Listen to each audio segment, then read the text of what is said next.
অন্তর্বর্তী সরকারকে অনির্দিষ্টকাল মানবে না জনগণ, সংবিধান সংশোধন বা পরিবর্তনে প্রয়োজন নির্বাচিত সংসদ, বললেন মির্জা ফখরুল। ছাত্র জনতার অভ্যুত্থানে সৈনিকদেরও অংশগ্রহণ ছিল, আলোচনা অনুষ্ঠানে সেনাবাহিনীর সংস্কারের পরামর্শ, চোখে চোখে না রাখলে স্বৈরাচার হয়ে উঠতে পারে সরকার। যানজটের ফলে বছরে আর্থিক ক্ষতি 40,000 কোটি টাকা, বিশেষজ্ঞদের তথ্য সমাধান খুঁজতে সংশ্লিষ্টদের প্রতি প্রধান উপদেষ্টার নির্দেশ। নানা আয়োজনে ঈদে মিলাদুন্নবী উদযাপিত, রাজধানীতে বর্ণাঢ্য শোভাযাত্রা, মহানবীর আদর্শে জীবন গড়ার আহ্বান।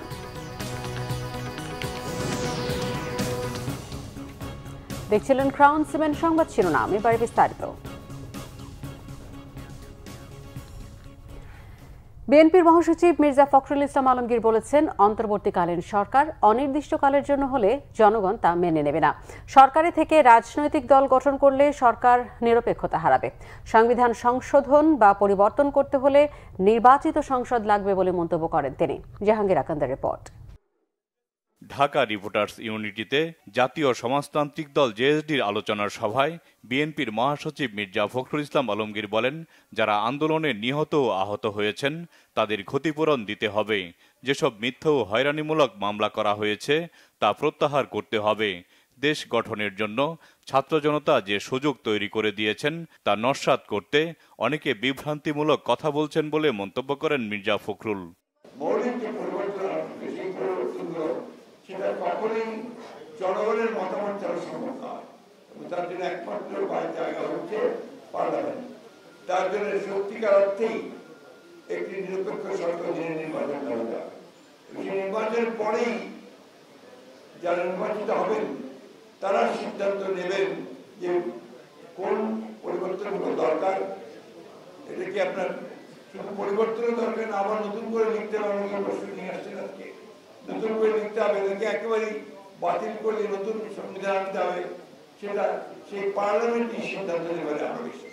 দ্রুত সময়ের মধ্যে জনগণের সরকার যেন আসতে পারে সে দাবি জানান বিএনপির মহাসচিব। যারা দায়িত্ব পেয়েছেন, এই সরকার যাদেরকে দায়িত্ব দিয়েছেন তাদের মধ্যে অনেকে বলেন যে নতুন দল তৈরি করতে হবে, তখন বিস্মিত হয়ে পড়া যায় না। এই এখতিয়ার ওনাকে কে দিয়েছে? উনি এই দায়িত্ব পেলেন কোথায় যে তিনি বলবেন নতুন দল তৈরি করতে হবে? তাহলে আমরা কি করে জনগণ ভাববে যে এরা নিরপেক্ষভাবে কাজ করছে? দ্বিতীয়ত দেখবেন বেশ কিছু সংগঠন, বেশ কিছু গোষ্ঠী তারা ইতিমধ্যে কাজ শুরু করেছেন যে এই অন্তর্বর্তীকালীন সরকারকে অনির্দিষ্টকালের জন্য রাখা হোক। তারা একেবারেই পরিবর্তন করে দেবে, সমস্ত সংস্কার তারাই করে দেবে। তাহলে জনগণের তো দরকার নেই, পার্লামেন্টের দরকার নেই। আমি যখন আজকে পত্রিকার নাম বলছি না, একটি পত্রিকায় দিয়েছে, তারা বলেছে 80% লোক চায় যে যতদিন খুশি এই সরকার থাকুক। এটা আমি জানি না তারা এই কথাগুলোর উপর থেকে পেল কিভাবে পেল, কিন্তু জনগণ এটার কোনো মেনে দেবে না। অনুষ্ঠানে জেএসডি সভাপতি আসম রব বলেন, দেশের মালিক জনগণ, নতুন বাংলাদেশ বিনির্মাণ করতে হবে। নির্বাচন আমরা অবশ্যই করব, নির্বাচন অবশ্যই লাগবে, তবে সংস্কার ছাড়া নির্বাচন করে যে এই জাতির কোনো লাভ, এই রক্তের সাথে বিশ্বাসঘাতকতা করা। জাহাঙ্গীর আকন্দ, বাংলাভিশন, ঢাকা। কবি ও রাষ্ট্রচিন্তক ফরহাদ মজহার বলেছেন, ৭১-এর পর ঠিকভাবে রাষ্ট্র গঠন হয়নি বলেই দেশে রাজনৈতিক সংকট তৈরি হয়েছে। প্রশাসনের সরাসরি জনগণের অংশগ্রহণ থাকলেই গ্রহণযোগ্য নির্বাচন সম্ভব। রাজধানীতে এক অনুষ্ঠানে তিনি এই কথা বলেন। অন্য বক্তারা বলেন, এই সরকারকে চোখে চোখে না রাখলে স্বৈরাচার হয়ে উঠবে। আরো জানাচ্ছেন Dipan Dewan. Centre for strategic and development studies ও নৈতিক সমাজের আয়োজনে সংস্কার ও নির্বাচন, নাগরিক ও রাজনৈতিক ভাবনা শীর্ষক আলোচনা। বক্তারা বলেন, নির্বাচন ব্যবস্থাকে এমনভাবে গড়ে তুলতে হবে যেন স্বৈরতন্ত্র মাথাচাড়া দিয়ে উঠতে না পারে। রাজনৈতিক দল ও তরুণদের সমন্বয়ে গড়ে তুলতে হবে গণতান্ত্রিক সরকার ব্যবস্থা। অভ্যুত্থান চলছে, পাল্টা অভ্যুত্থানেরও কিংবা প্রতি অভ্যুত্থানেরও, প্রতি বিপ্লবেরও চেষ্টা চলছে, এবং সেটা কেবল অভ্যন্তরে নয়, বাইরেও আছে। সুতরাং এই দেশি এবং বিদেশি সকল শক্তি মোকাবেলা করেই বাংলাদেশ রাষ্ট্রের যে নতুন পরিগঠন প্রক্রিয়া চলছে, সেইখানে আমাদের এই ফ্যাসিস্ট বিরোধী গণতান্ত্রিক শক্তির ঐক্য, জাতীয় ঐক্য একটা গুরুত্বপূর্ণ রাজনৈতিক বিবেচনা। এবং সরকারের সাথে যদি যোগাযোগ করা হয় সেটা চিফ ইলেকশন কমিশনার থাকে, অন্য কারোর কোনো সুযোগ থাকে না। এমনও হয়েছে যে 4 জন নির্বাচন কমিশনারকে ইমপিচ করার জন্য বঙ্গভবনে একটা চিঠিও গিয়েছে, সেটাও আছে এখন, ওইগুলো দিজ আর অল রেকর্ডেড। এই প্রফেসর ইউনূসের সরকারকে এই জন্য কি করতে হবে? চোখে চোখে রাখতে হবে, সমালোচনা করতে হবে, নজরদারি করতে হবে, না হলে এটা কিন্তু স্বৈরাচারী হতে বাধ্য। এবং এই সরকারের প্রধান সমালোচনা আমি দেখতে পাচ্ছি, আগে তো বলতাম সব গোপালগঞ্জের লোক দেয়, কেন আপনার হচ্ছে ইন্টারিম গভর্নমেন্টের সব চট্টগ্রামের লোক থাকে আমি খুঁজে পাই না। সেমিনারে বক্তারা বলেন, ছাত্র জনতার সাথে এই অভ্যুত্থানে সৈনিকদের অংশগ্রহণ ছিল, সেনাবাহিনীতেও সংস্কার প্রয়োজন। যে সম্পত্তি তারা জনসাধারণের সম্পত্তি নিজেরা কিনে নিয়েছেন অন্যায়ভাবে, জুলুম চালুছে, এই সম্পত্তি বাজেয়াপ্ত করতে হবে, যেটুকু তার একান্ত রক্ষা করে চলতে হবে সেইটা, এবং অতিরিক্ত সম্পদ সবটাই রাষ্ট্রের মালিকানায় যাবে এবং সরকার জাতীয় স্বার্থে সেটাকে ব্যবহার করবে।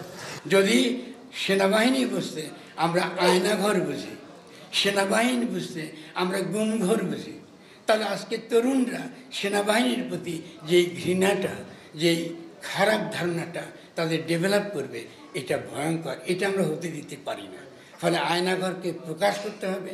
যেসব মানুষের গুম করে নিয়ে যাওয়া হয়েছে, যাদের কোনো চিহ্ন আমরা এখনো জানি না, যারা বেঁচে আছে কিনা, বেঁচে নাই কিনা চিহ্ন আমরা জানি না, সৈনিক ভাইদের প্রতি আমার আবেদন থাকবে, এটা খুঁজে বের করা তাদের দায়িত্ব, এটা তাদের দায়িত্ব।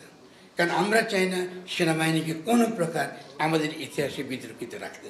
দ্রুত রাষ্ট্র সংস্কার করে একটি অংশগ্রহণমূলক নির্বাচনেরও তাগিদ দেন বক্তারা। দীপন দেওয়ান, বাংলা ভিশন, ঢাকা। রাজধানীর যানজটের সমাধান খোঁজার জন্য ট্রাফিক পুলিশ ও বিশেষজ্ঞদের প্রতি আহ্বান জানিয়েছেন অন্তর্বর্তীকালীন সরকারের প্রধান উপদেষ্টা ডক্টর মোহাম্মদ ইউনূস। পুলিশের ঊর্ধ্বতন কর্মকর্তা ও বুয়েটের সড়ক বিশেষজ্ঞদের সাথে বৈঠকে এই আহ্বান জানান তিনি। ঢাকা মেট্রোপলিটন পুলিশকে ঢাকার যানজটের দ্রুত ও কার্যকর সমাধান বের করার নির্দেশ দেন সরকার প্রধান। রাজধানীর রাস্তার যানজট কমাতে বাস স্টপগুলোতে শৃঙ্খলা বিধানের উপর গুরুত্ব দেন। বৈঠকে বুয়েটের অধ্যাপক মোয়াজ্জেম হোসেন ঢাকার পরিবহন ও ট্রাফিক ব্যবস্থার উপর একটি প্রেজেন্টেশন উপস্থাপন করেন। সেখানে রাজধানীর যানজটের কারণেই বছরে 40,000 কোটি টাকা ক্ষতির কথা উঠে আসে। ডিএমপির পক্ষ থেকে জানানো হয়, ট্রাফিক পুলিশ নিয়োগের সাথে সাথে গত কয়েক সপ্তাহে এরই মধ্যে ঢাকার যানজট পরিস্থিতির ধীরে ধীরে উন্নতি হচ্ছে। সংকট উত্তরণে বাংলাদেশকে মার্কিন সহায়তার আশ্বাসকে ইতিবাচক বলছেন বিশেষজ্ঞরা। যুক্তরাষ্ট্রে বাংলাদেশের সাবেক রাষ্ট্রদূত এম হুমায়ুন কবির মনে করেন, আর্থিক খাত সংস্কার ও সুশাসন ফিরে পেতে মার্কিনীদের পাশে থাকার প্রতিশ্রুতি অন্তর্বর্তী সরকারের উপর আস্থার বার্তা। দেশটির সাথে এই সুসম্পর্কের খাতিরে বাংলাদেশের উন্নয়ন সহযোগীদের সহায়তা আরও বাড়বে বলে আশা তার। আরও জানাচ্ছেন জিয়াউল হক সবুজ। 3 দিনের সফরে ঢাকা ঘুরে গেলেন যুক্তরাষ্ট্রের উচ্চ পর্যায়ের প্রতিনিধিরা। ব্রেন্ট নেইমারের নেতৃত্বে প্রতিনিধি দলটি বৈঠক করেছেন প্রধান উপদেষ্টা ডক্টর মোহাম্মদ ইউনূস সহ বিভিন্ন মন্ত্রণালয়ের উপদেষ্টা, গভর্নর ও ব্যবসায়ীদের সাথে। দেশের সুশাসন, স্বাস্থ্য ও কর্মসংস্থান সহ বিভিন্ন খাতে সহায়তার চুক্তিও সই হয়েছে। আমরা যে চ্যালেঞ্জটা এখন মোকাবেলা করছি, সেই জায়গাটাতে তারা আমাদের অবস্থাটাকে উপলব্ধি করছেন এবং সেটাতে উত্তরণের জন্য সরকারের যে উদ্যোগ, সেই উদ্যোগের পাশে থাকবার জন্য তারা ঘোষণা দিয়েছেন। তো আমি মনে করি সার্বিক বিচারে এটা ইতিবাচক। আর সবচাইতে উল্লেখযোগ্য যেটা, এই মুহূর্তে আমাদের ক্রাইসিসে তো আমাদের পাশে কেউ এসে দাঁড়ায়নি, তো কাজে এটাই এখন আমাদের অপশন। অর্থনীতি সহ বিভিন্ন গুরুত্বপূর্ণ খাত সংস্কারে বাংলাদেশের চাওয়া সহায়তায় আগ্রহী যুক্তরাষ্ট্র। প্রভাবশালী এই দেশটি পাশে থাকলে অন্য মিত্ররাও আন্তরিকতা দেখাবে, এমন মত এই কূটনীতি বিশেষজ্ঞদের। এডিবি, ওয়ার্ল্ড ব্যাংক, IMF এর কাছে অলরেডি $5-6 বিলিয়ন চাচ্ছে। এই প্রতিষ্ঠানগুলোর সবচেয়ে বড় স্টেক হোল্ডার্স হচ্ছে মার্কিন যুক্তরাষ্ট্র, এবং মার্কিন যুক্তরাষ্ট্র যখন ইতিবাচক কথা বলবে, ইউরোপিয়ান ইউনিয়নও তাদের সাথে যোগ দেবে, জাপান তাদের সাথে থাকবে। তো কাজেই এডিবির কাছেও আমরা পয়সা চাচ্ছি। তো কাজে এই যে আন্তর্জাতিক সংস্থাগুলো আছে, আর্থিক সংস্থাগুলো, সেগুলোর কাছে আমাদের অনুরোধটা দ্রুততর করানোর জন্য মার্কিন যুক্তরাষ্ট্র এখানে ইতিবাচক ভূমিকা পালন করতে পারে।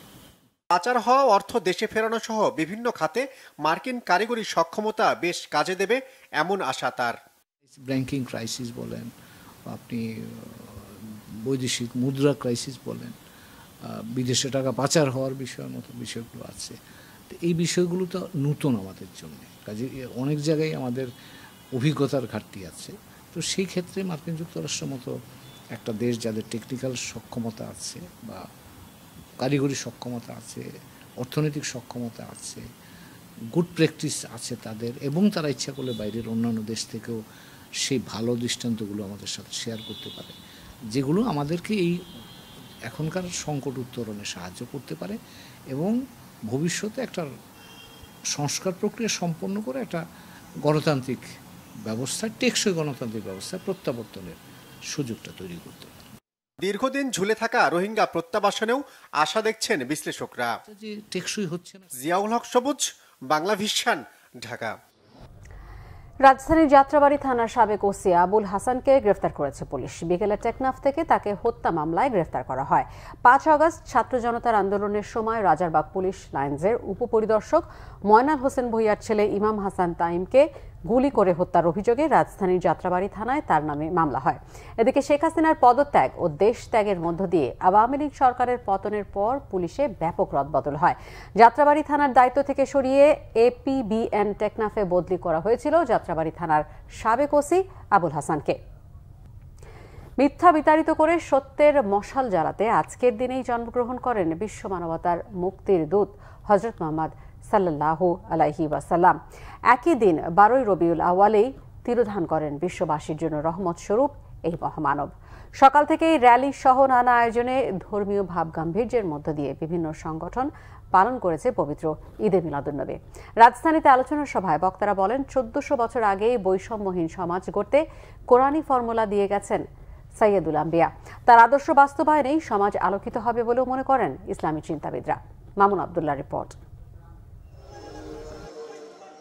বিশ্বনবীর আগমন ও ওফাত দিবস উপলক্ষে রাজধানীতে র্যালি বের করে আঞ্জুমানে রহমানিয়া মইনিয়া মাইজ ভান্ডারিয়া।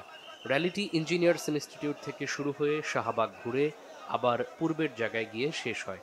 এ সময় মুসল্লিরা বলেন, আজও রাসূলের আদর্শ অনুসরণ করলে সমাজ হবে আলোকিত। রাসূলের গোলামি করতে আমরা আইছি, ঈদে মিলাদুন্নবী পালন করতে। আমরা যদি রাসূলের পাকের আদর্শ আমাদের ভিতর লালন করতে পারি, আমাদের দেশটা সুন্দর হবে, সমাজটা সুন্দর হবে।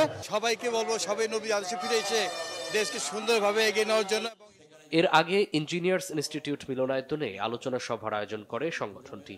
এ সময় কেন্দ্রীয় সভাপতি ডক্টর সৈয়দ সাইফুদ্দিন আহমেদ বলেন, 1400 বছর আগেই হযরত মুহাম্মদ সাল্লাল্লাহু আলাইহি ওয়াসাল্লাম বৈষম্যহীন সমাজ গড়ে গিয়েছিলেন। আজকে এই বৈষম্য চলছে সমাজে, বৈষম্য চলছে প্রতিটা জায়গায়, সেটা আমরা দেখতে চাই না, ঠিক কিনা? এই বৈষম্যহীন পৃথিবী, বৈষম্য বিরুদ্ধে উনি লড়াই করে গেছেন, সেটা আমরা প্রতিটা জায়গায় আমরা প্রতিষ্ঠিত দেখতে চাই। এদিকে দিনটি উপলক্ষে নানা কর্মসূচির আয়োজন করে আঞ্জুমানে আসাদিয়া নুরিয়া সেহাবিয়া। সকালে রাসূল সাল্লাল্লাহু আলাইহি ওয়াসাল্লাম এর শুভাগমন উপলক্ষে স্বেচ্ছায় রক্তদান কর্মসূচি করে সংগঠনটি। পরে একটি জশ্নে জুলুসের শোভাযাত্রা বের হয়ে মিরপুর 10, বিজয় সরণি, পল্টন, কাকরাইল হয়ে আবার মিরপুরে গিয়ে শেষ হয়। এদিকে পবিত্র ঈদে মিলাদুন্নবী উপলক্ষে মাদারটেক পুরাতন কেন্দ্রীয় জামে মসজিদ কমিটির উদ্যোগে আলোচনা সভা, দোয়া মোনাজাত শেষে বিশাল র্যালির আয়োজন করা হয়। কেউ পায়ে হেঁটে, কেউ বা বিভিন্ন যানবাহনে চড়ে র্যালিতে অংশ নেন। চতুর্দিকে যখন ঘোর অন্ধকারের অমানিসা, মানুষে মানুষে হানাহানি আর বৈষম্যে ভরপুর সমাজ, তখনই আলোকবর্তিকা হিসেবে রাব্বুল আলামিন পাঠালেন শেষ নবী হযরত মুহাম্মদ সাল্লাল্লাহু আলাইহি ওয়াসাল্লামকে। দিনটি ছিল 12 রবিউল আউয়াল, 570 খ্রিস্টাব্দ। তিনি সর্বশ্রেষ্ঠ গ্রন্থ আল কোরআনের আলোয় আলোকিত করলেন মুক্তির সন্ধানে ত্রাহি ত্রাহি করা সেই সমাজকে। মামুন আব্দুল্লাহ, বাংলা ভিশন, ঢাকা। আওয়ামী লীগ সরকারের শাসন আমলে প্রশাসনে বঞ্চিত হওয়া কর্মকর্তাদের তালিকা করে তাদের ক্ষতিপূরণ দেওয়া হবে। সচিবালয়ে এক ব্রিফিংয়ে জনপ্রশাসন মন্ত্রণালয়ের সিনিয়র সচিব ডক্টর মোহাম্মদ মোখলেসুর রহমান এই তথ্য জানান। আওয়ামী লীগ আমলে পদোন্নতি বঞ্চিত অবসরপ্রাপ্ত কর্মকর্তাদের বিষয়ে খতিয়ে দেখতে সাবেক অর্থ সচিব জাকির হোসেন খানকে প্রধান করে এই বাছাই কমিটি গঠন করা হয়েছে। কমিটিতে আইন, স্বরাষ্ট্র, মন্ত্রিপরিষদ বিভাগ, অর্থ বিভাগ ও জনপ্রশাসন মন্ত্রণালয় প্রতিনিধি থাকবে। কমিটি 3 মাসের মধ্যে রিপোর্ট দেবে, তারপর তাদের ক্ষতিপূরণ দেওয়া হবে। 2500-এর বেশি আবেদন জমা পড়েছে। এই কমিটিকে সাচিবিক সহায়তা দেবে জনপ্রশাসন মন্ত্রণালয়। 13 দিনে 3 বার পদোন্নতি সরকার আন্তরিক হয়ে দিয়েছে বলেও মন্তব্য করেন সিনিয়র সচিব ডক্টর মোহাম্মদ মোখলেসুর রহমান। দীর্ঘ 16 বছরে বঞ্চিত, ইনক্লুডিং মি, এই এদের নিয়ে কোন পিরিয়ড 2009 সাল থেকে 4 আগস্ট 2024 এই পিরিয়ডের মধ্যে যারা বঞ্চিত হয়েছেন নানানভাবে ইত্যাদি, তাদের বিষয়গুলি কেস টু কেস বিবেচনা করে সরকারকে সুপারিশ করবে কাকে কোন জায়গায় নেওয়া যায়। বিদ্যুৎ খাতে বিশেষ ক্ষমতা আইনে সম্পাদিত চুক্তিগুলোর বিস্তারিত তথ্য চেয়েছে পর্যালোচনা কমিটি। 1 সপ্তাহের মধ্যে কোম্পানিগুলোকে এসব তথ্য জমা দেওয়ার নির্দেশ দেওয়া হবে বলে জানিয়েছেন বিদ্যুৎ ও জ্বালানি বিভাগের জাতীয় কমিটির আহ্বায়ক সাবেক বিচারপতি মইনুল ইসলাম চৌধুরী। বিকেলে রাজধানীর নিকুঞ্জে ডেস্কর প্রধান কার্যালয়ে বিদ্যুৎ ও জ্বালানি বিভাগের জাতীয় কমিটির প্রথম সভা শেষে সাংবাদিকদের তিনি কথা জানান। কতটি বিদ্যুৎ কেন্দ্রের তথ্য সংগ্রহ করা হবে সেটি রিভিউ কমিটির পর্যালোচনা শেষে সিদ্ধান্ত নেওয়া হবে বলে জানান তিনি। ভারতের আদানি কোম্পানির বিদ্যুতের দাম ও বিল ইস্যুতে এক প্রশ্নের জবাবে তিনি জানান, কমিটির রিভিউয়ের পর এ বিষয়ে ব্যবস্থা নেওয়া হবে। 28 সেপ্টেম্বর কমিটির দ্বিতীয় বৈঠক হবে বলেও জানান মইনুল ইসলাম। এই মুহূর্তে শুধু আপনার এই তথ্য সংগ্রহ করার জন্য আপনার বিভিন্ন প্রতিষ্ঠান থেকে চুক্তিবদ্ধ বিদ্যুৎ উৎপাদনকারী প্রতিষ্ঠানগুলোর কাছ থেকে প্রয়োজনীয় তথ্য সংগ্রহ করার সিদ্ধান্ত গ্রহণ করেছি। কমিটি তো করছে সেই জন্যই, ওগুলো এক্সামিন করে রিভিউ করে রিকমেন্ডেশন দেওয়ার জন্য। রিকমেন্ডেশন দেওয়ার পর গভর্নমেন্ট তার কোর্স অফ অ্যাকশন সে ডিসাইড করবে। আমার এটা ইন্ডিপেন্ডেন্ট ন্যাশনাল কমিটি, কথা বলছেন। This committee has been formed to review the contracts that were executed between the government and the power producers including Adani. নৌপথে চোরাচালান প্রতিরোধে কোস্টগার্ডকে আন্তরিকতার সঙ্গে কাজ করার আহ্বান জানিয়েছেন স্বরাষ্ট্র উপদেষ্টা লেফটেন্যান্ট জেনারেল মোহাম্মদ জাহাঙ্গীর আলম চৌধুরী। রাজধানীর আগারগাঁওয়ে কোস্টগার্ড সদর দপ্তরে এক মতবিনিময় সভায় এই আহ্বান জানান তিনি। উপদেষ্টা বলেন, নিজস্ব চাহিদা বিবেচনায় সরকার এবছর ভারতে ইলিশ রপ্তানি করছে না। তাছাড়া বিদ্যমান ডলার সংকটের মধ্যে সরকার পর্যাপ্ত পরিমাণ সার আমদানির মাধ্যমে সারের যোগান অব্যাহত রেখেছে। এই প্রেক্ষাপটে প্রতিবেশী দেশসমূহে ইলিশ ও সারের চোরাচালানের ঝুঁকি রয়েছে, তাই কোস্টগার্ডের মূল দায়িত্বের অংশ হিসেবে সমুদ্র ও নৌপথে ইলিশ ও সার সহ বিভিন্ন পণ্যের চোরাচালান বন্ধ করতে হবে। উপদেষ্টা বলেন, দুর্নীতি সমাজের রন্ধ্রে রন্ধ্রে প্রবেশ করেছে। এমন কোনো সেক্টর নেই যেখানে দুর্নীতি নেই। উপদেষ্টা কোস্টগার্ড সদস্যদেরকে দুর্নীতি বিরোধী অবস্থানে তাদের অতীত ঐতিহ্য ও সম্মান সমুন্নত রেখে অস্ত্রসহ বিভিন্ন ক্রয় ও সংগ্রহের ক্ষেত্রে স্বচ্ছতা বজায় রাখার আহ্বান জানান। বিএনপির সিনিয়র যুগ্ম মহাসচিব রুহুল কবির রিজভী বলেছেন, যারা গুম, খুন ও গণহত্যা করতে পারে তারা রাজনৈতিক দল নয়। বগুড়ায় ছাত্র গণ অভ্যুত্থানে পুলিশের গুলিতে নিহত 3 শহীদ পরিবারকে আর্থিক সহায়তা প্রদান অনুষ্ঠানে তিনি এই কথা বলেন। শহরতলির আকাশতারা গ্রামে নিহত কমরউদ্দিন বাঙ্গির বাড়িতে সহায়তা প্রদান অনুষ্ঠানের আয়োজন করা হয়। এ সময় তিনি আরও বলেন, যারা নিজের দেশের মানুষকে পুড়িয়ে মারতে পারে, অদৃশ্য করে দেয়, হাতের আঙুল পায়ের আঙুল তুলে ফেলতে পারে, তাদের দিনের পর দিন গুম করে রাখে, তাদের সাথে যারা আলোচনা করতে চায় তারা শয়তানের আত্মা নিয়ে কাজ করছে। বর্ডারের ওপারে বসে নেতাকর্মীদের উস্কানি দিচ্ছেন শেখ হাসিনা, এমন অভিযোগ করেছেন বিএনপি নেতা ইঞ্জিনিয়ার ইশরাক হোসেন। বিকেলে রাজধানীর বিএসএমএমইউ হাসপাতালে চিকিৎসাধীন আহত স্বেচ্ছাসেবক দলের কেন্দ্রীয় সভাপতি SM জিলানী ও তার স্ত্রীর স্বাস্থ্যের খোঁজ নিয়ে সাংবাদিকদের তিনি কথা বলেন। ইঞ্জিনিয়ার ইশরাক হোসেন বলেন, সাবেক স্বৈরাচারী শাসক শেখ হাসিনা সীমান্তের ওপারে বসে বিভিন্নভাবে এমনকি মোবাইল ফোন ব্যবহার করে নেতাকর্মীদের উস্কানি দিচ্ছেন। তার নেতাকর্মীদের বিভ্রান্ত করে দেশকে আবারও অস্থিতিশীল করার চক্রান্ত করছেন। এ বিষয়ে সরকারের আরও বেশি জোরালো ভূমিকা রাখা উচিত বলে মন্তব্য করেন তিনি। বিএনপির আন্তর্জাতিক বিষয়ক কমিটির এই সদস্য বলেন, SM জিলানী ও তার পরিবারের উপর হামলা সরাসরি শেখ হাসিনার নির্দেশেই হয়েছে। দলের নেতাকর্মীদের উদ্দেশ্যে তিনি বলেন, তৃপ্তির হাসি হাসার কোনো সুযোগ নেই, লড়াই এখনও শেষ হয়নি। দেশে একটি গণতান্ত্রিক সরকার প্রতিষ্ঠা না হওয়া পর্যন্ত এই লড়াই শুধু চলমানই থাকবে না, আরও বাড়বে বলেও মন্তব্য করেন ইশরাক হোসেন। খুনি হাসিনা বর্ডারের ওই পারে বসে বিভিন্নভাবে ফোন ব্যবহার করে তার নেতাকর্মীদের উস্কানি দিচ্ছেন এবং বিভ্রান্ত করছেন। এই বিষয়টি নিয়ে আমাদের বাংলাদেশের সরকারেরও আরও বেশি জোরালো ভূমিকা রাখা উচিত এবং ভারতের সরকার বোঝা উচিত যে তারা কিন্তু জনগণের বিপক্ষে যতটুকু চলে গিয়েছেই।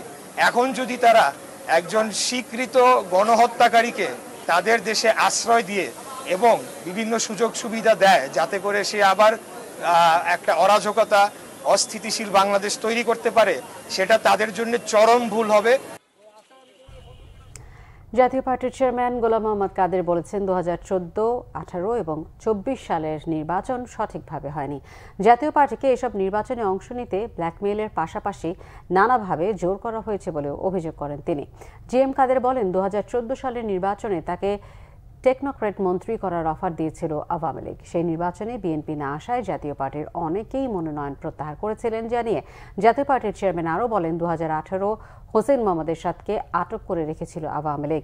তখন সংবাদ সম্মেলন করে বিষয়টিকে দেশবাসীকে জানিয়েছিলেন দাবি করে বিএম কাদের আরও বলেন এরশাদকে আটক করে নির্বাচনে যেতে বাধ্য করেছিল সরকার, কিন্তু তখন বিএনপি কোনো প্রতিবাদ করেনি। জামায়াতে ইসলামের আমির ডাক্তার শফিকুর রহমান বলেছেন ঐক্যের মাধ্যমে যে পরিবর্তন এসেছে যে কোনো মূল্যে তা ধরে রাখতে হবে। স্বৈর শাসন যেন কোনো অবস্থাতেই ফিরে না আসে, এ ব্যাপারে সবাইকে সোচ্চার থাকতে হবে।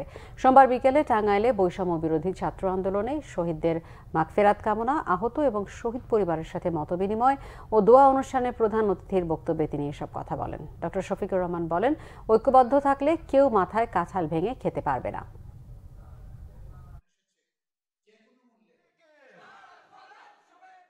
ঐক্যের মাধ্যমে যে পরিবর্তন এসেছে যে কোনো মূল্যে স্বৈর শাসনের বিরুদ্ধে ঐক্য আমাদের ধরে রাখতে হবে। যে স্বৈর শাসনের বিরুদ্ধে আমাদের এই আওয়াজ উঠেছিল, আন্দোলন হয়েছিল, কোনো অবস্থায় এমন আর একটা স্বৈর শাসন কখনো যেন বাংলাদেশে ফিরে না আসে, তার ব্যাপারে আমাদের সকলকে সোচ্চার থাকতে হবে। আমরা যদি ঐক্যবদ্ধ থাকি আমাদের মাথায় কেউ কাঁঠাল ভেঙে খেতে পারবে না ইনশাআল্লাহ।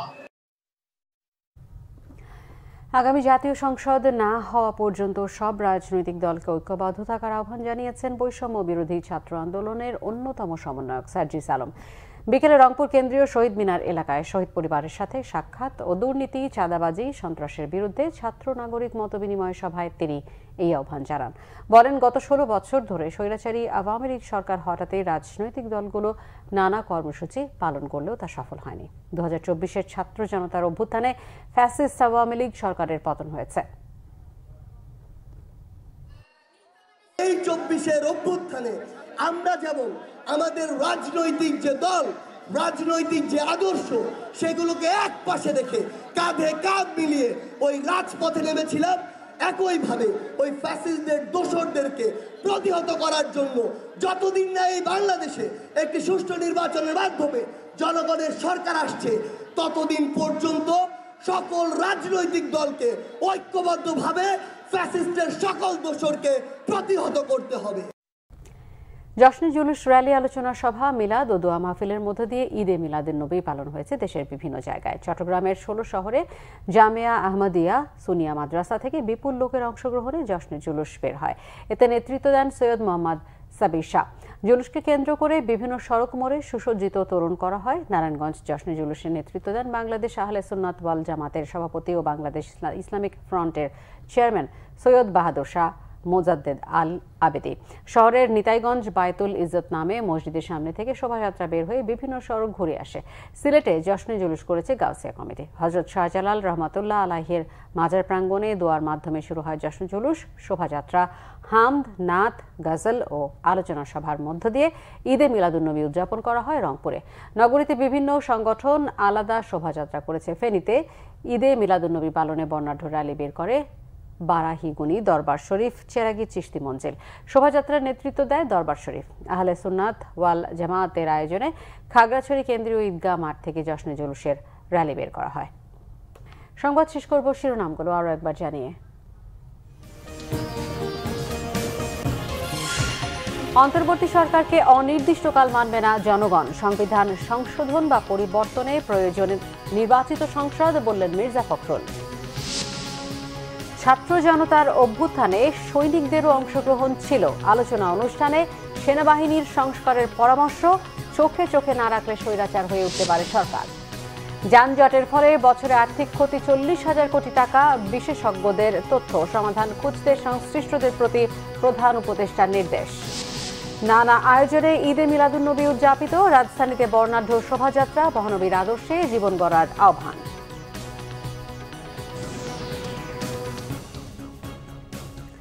এই ছিল এখনকার মতো। পরের সংবাদ রাত 1টা দেখার আমন্ত্রণ রইল। এছাড়া বাংলাভিশন সংবাদ ও সংবাদ সংশ্লিষ্ট অনুষ্ঠান দেখতে ভিজিট করুন www.bbnews24.com ও facebook.com/banglavisionnews এবং সাবস্ক্রাইব করুন youtube.com/banglavisionnews।